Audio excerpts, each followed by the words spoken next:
Hello and welcome back to Get Deck EDH. Today we have something big to talk about, something that's going to not only change how we play, but how we categorize our decks. So the new Commander Brackets system is been released. It's in beta, so this isn't necessarily how it's always going to be. I'm sure they're going to make modifications as time goes on. But honestly, this whole video, I just wanted to talk about my opinion on it, what I think, how I think this is going to progress, and honestly some faults in at least the current beta version of this. So definitely some criticisms, but obviously this isn't the final reveal, so I'm not going to be too negative or bashing on it, just more critical thinking and bringing up some thoughts that should be mentioned. So I'll have the picture up so we can see that, and I'll talk over it and go into a little bit of detail of what this means for Commander.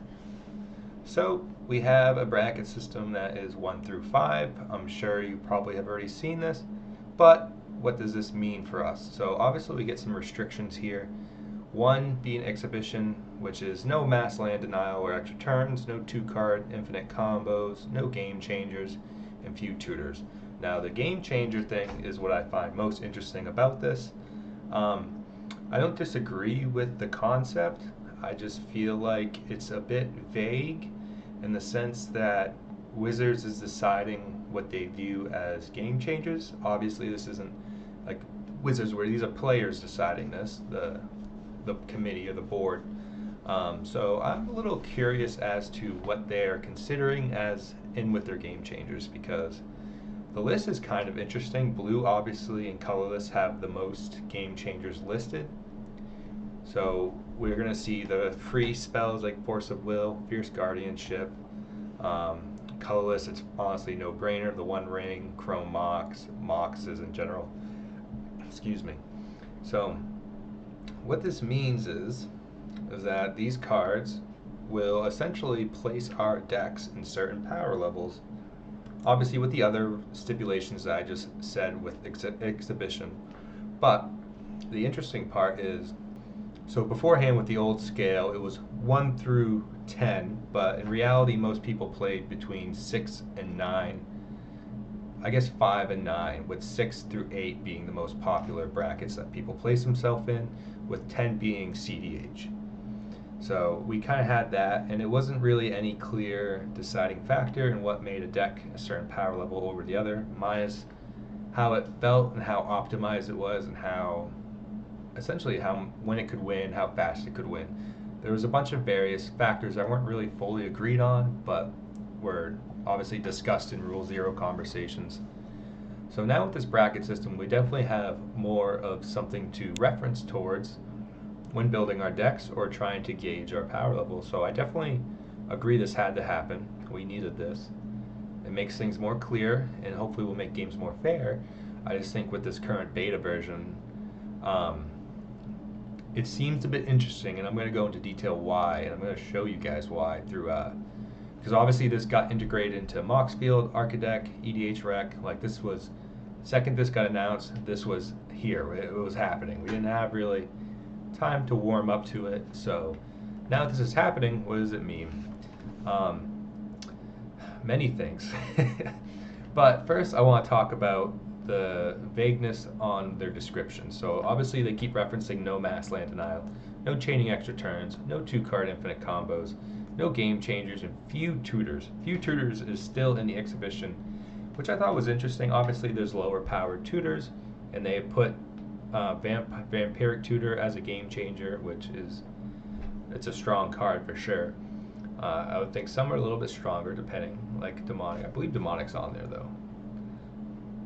Yep, Demonic Tutor is on there, so it will be interesting to see how this plays out, because I have decks that fit into these lower categories, say the 1, like the 2s and the 3s, but I would consider them personally through play to be optimized, to be number 4.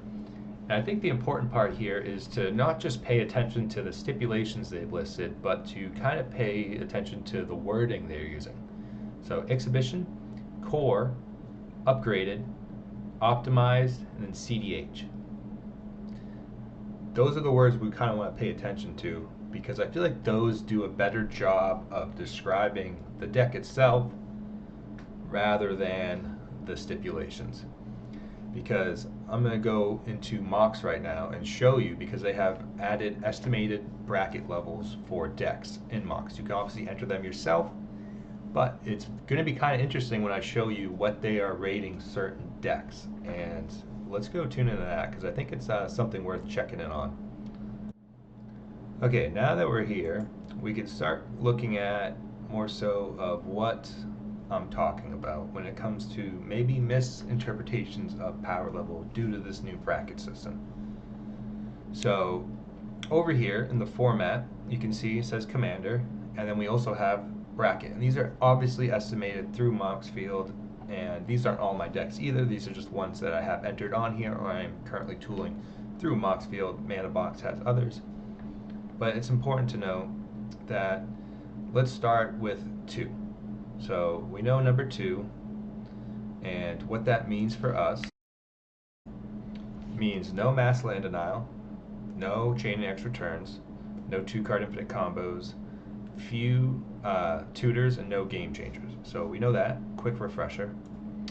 And then we can look at the decks that I have that are bracket 2. Now my Dragon Spawn deck is more, I would personally say, extremely optimized. The deck chains together crazy synergy combos. None of them are infinite though, which is, I guess, an important factor to consider and that this system has considered. But it consistently wins and does create soft locks through Dragon ETBs and my ability to pretty much hose down any problem with damage, willing. And it has it has a high success rate, and it has some extremely strong cards in there. But due to this new bracket system, this deck that I would previously consider an 8 is now considered a 2. And my only concern with this is that newer players or people who aren't as familiar with how the old system worked, who entered through this system, might misinterpret how strong or how underpowered their deck might be. I feel like this is gonna cause a slight ripple of confusion when it comes to players, and it might actually add to less balanced games. Because I know if I entered what I would assume a bracket 2 would be, which is once again the average pre-constructed deck. So that's important to note here, is that my Dragon Spawn highly optimized and tuned Izzet Dragon deck is being compared to a pre-con, which I don't take personally, but it seems if I were to enter a bracket 2 with this deck, I would feel like I'm pub stomping.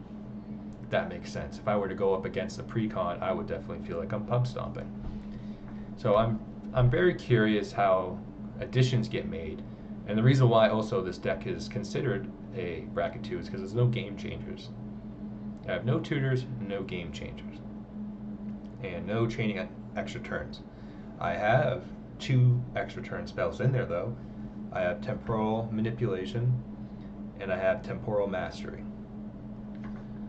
So I could technically chain by playing Temporal Manipulation, and then my next turn I draw into the Mastery and I get to cast it for its miracle cost. That would technically be a chained extra turn, but it's not viewed like that, which is interesting. Obviously this is an estimated bracket, but like I said, newer players or people less aware of how their deck operates might see this as more truthful than it is. And so that's interesting. I'm curious how they are figuring out what goes infinite. Obviously 2-card combos are probably a lot easier, but I wonder if they have like a database that has all these cataloged. It would be interesting to know the workings behind all this. But I want to talk about free spells with dungeons. Now it's important to note that this list has changed since I have built the deck in paper, minus the fact that the game changers are still the same. It's pretty much essentially the same deck I have on paper. I just have made some alterations here and there. added some kind of gross cards to it, buffed it up a little bit. But Bola Citadel and Vampiric Tutor are the only two game changers I have. So it's also important to note that this deck is a combo deck. It is geared up to doing infinites and winning through those infinites. It's not its only means. I do definitely try to churn through Dungeon of the Mad Mage, which is the dungeon I chose in order to limit the power but add more, depth to my deck, so it wasn't me just going through Fandelver continuously. I actually had to utilize the rooms more properly, so I made it this way so I could feel more engaged and less grindy and repetitive. But the problem here is I have won consistently before turn 5 with this deck. So in recent days and weeks, I have decided to kind of take a step back from it and really assess what power level it's sitting at before this whole bracket system even came out, because I won twice in a row on turn 4 with it and once on turn 2. Obviously these were really perfect hands, but what this deck has is a lot of reliability, and it's using 3 to 4 card combos. That's how it wins. So it's not obviously one of those cards being my commander, which makes it the combo essentially a 2-card combo if you think about it, because I already have one in the command zone. But that's not how Mox Field and this new system views that. So my only concern is if I were to jump into this deck is borderline CDH when it comes to how it plays. I don't think it would hold its own in a CDH game as well. I feel like it's one of those decks where you were into a pod and everyone wanted to play CDH and you had a deck that was strong enough to at least kind of hang. I feel like this would be in that alley. But what I'm worried about is if I were to go into a 3 lobby, I would probably jump into a 4 with this, just knowing off my head how this works. But I would be a little concerned to jump into a 3 lobby game with a deck that can win on turn 2 or turn 4 consistently. That would make me feel like a jerk and probably make everyone else who I played with feel pretty bad. So it's very important that I talk about this, just because I want to keep in everyone's head that this is still subjective. It's not written in stone, and I don't think these arbitrary estimates that, say, Moxfield is giving us should be taken as law. I think we have to be honest with ourselves and the power level that we know our deck can play at. And so that's when we go back to the language that was being used, which I definitely want to talk about. So with this, exhibition and then the description is really what we want to focus on. Exhibition is your ultra casual commander deck. So think you're just trying to do a fun theme, like you made a skeleton deck or something along those lines. Chair tribal, whatever you can think of. Think of it like that. And then core, which is, they say it themselves, your average pre-constructed deck. So think pre-con level, pretty simple there. And then upgraded is, say, like an upgraded pre-con, like you've taken cards out, you've slotted some in. That's what I would probably view that as. And then optimized is pretty clear, high power commander, it's time to go wild. And I think that's where more of my decks would probably lay in, because if you know my channel and you know what kind of content I make, I like to really play test, fine tune my decks, and make sure that they are running like a well-oiled machine. So I think that is what we would have to focus on more so when it comes to choosing which bracket our decks would fall into. That's how I'm going to personally view it. So I would put Asarak as a 4. It's very optimized. No restrictions though, so that's pretty cool. But so it would be pretty interesting to see how this plays out long term, and I'm even more interested to see what cards become game changers. So as we can see, we definitely have a pretty hearty list, and some of these I completely agree with. Some that I don't necessarily think, I'm more curious about the lack of in certain colors like red and green. Like I was surprised Deflecting Swat wasn't included in red, since blue had Fierce Guardianship and Force of Will. That was interesting to me. Jessica's Will is definitely a great card, but sometimes it honestly does whiff. So I was very skeptical about some of these choices. Some of these I wholeheartedly agree with and think that they definitely belong on this list. And I think this list is good and bad. That's my opinion on it. It's depending on how much they choose, how many they choose to put on it. And it's also going to depend on that 3 game changer restriction. But then again, if you have most of these cards in there, your deck would be considered optimized. Like, you are running high powered cards, you know what you're doing, you know what you're up to. And this part I enjoy more so for the colorless side of it, because you know when you get into a lobby and you are all thinking you're on the same page, and then someone goes like Chrome Mox Diamond, they start playing all these like really expensive mana rocks, fast mana. Back before the bans, it was Mana Crypt. Like, you saw Mana Crypt, and you were like, oh, people with their proxy tundras. You know, it's like that type of feeling where you go, oh, maybe this person misunderstood the power level, or maybe they're trying to one up me on something and trying to pull one over me. And these are things that I think may be less commonplace now with this bracket system, and that's a positive that I'm excited for. The game changer thing is, like I said, for me it's a little. I'm skeptical because Wizards is going to be choosing which cards are deemed the most powerful. But like I said, the team that's behind this is our Commander players, our Magic players, so I trust their judgments to at least that point. So I think the game changers is good and bad. That's my opinion on it.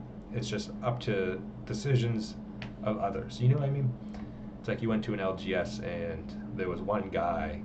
Obviously, there's multiple people behind this, but there's one guy, and he gets to decide what cards are too good and which cards are too bad. And so that would make for some biases, right? So I'm more so curious to see how the game changers evolve over time. But I'm being optimistic about it, to say the least. But other than that, we're going to have to wait and see. This is obviously, like I said before, in beta. So this is going to continuously evolve and change. But all I can hope for is that Wizards keeps grinding on this. I know they've been working really hard on this. So I'm definitely not going to try and bash it. When it first came out, I was extremely tiffed, I'm not going to lie. Just because sudden change to essentially how you play the game could be a shocking feeling. But I sat on it, I digested it, and came to the conclusion that I'm sharing with you today. That I am optimistically skeptical. But I have faith in Commander players that they will be able to figure it out on their own, the proper way to bracket their decks, which I'm curious to see if this will make for more balanced games. It's already happening on Spell Table. It happened the day of. I started seeing the 7-8s drip away. If you're a Spell Table player, you know what I'm talking about. And then the brackets started coming in, and I was like, too soon, I'm not ready. But I had to, but it's something that we're just going to have to adapt to, and I'm okay with that. But definitely should be interesting. Other than that, though, I don't have any other opinions on it. Like I said, this is beta. We didn't get a ton of information besides these 2 images that I've shown you today. So with that, so I'll try and keep an open mind, and hopefully this will steer Commander into something that's not only more accessible, but more balanced, which is kind of the hope with this, obviously. So other than that, guys, I hope you have a wonderful week. Take care. It's snowing where I live, so if you are in a snowy space, stay warm, stay dry, and take care, and see you in the next one.